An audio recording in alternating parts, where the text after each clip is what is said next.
60 secondes expat, l'info de la mobilité internationale. Préparé et présenté par Cléa Cornet. En septembre 2026, le Sénat va renouveler une partie de ses sièges, notamment ceux des Français de l'étranger.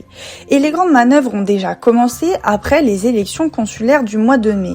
Si la participation est restée très faible, à peine 14%, ce vote bouscule pourtant les équilibres politiques de la rentrée. Pourquoi ? Parce que ces élus locaux forment ce qu'on appelle le collège des grands électeurs.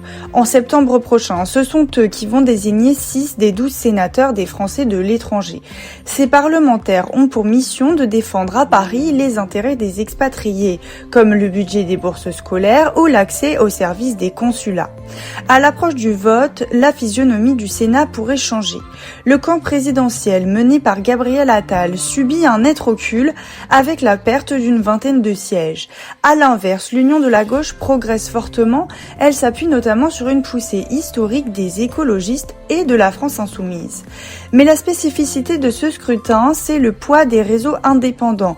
Très ancrés sur le terrain, des associations de droite ou du centre conservent une influence majeure. Ces électeurs privilégient souvent la défense de leur quotidien face au clivage politique parisien.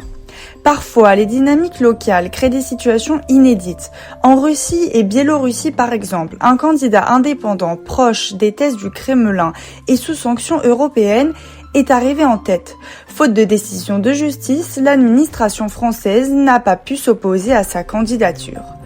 Rien n'est encore joué pour septembre. Pour obtenir un siège au Palais du Luxembourg, la majorité absolue n'existe pas.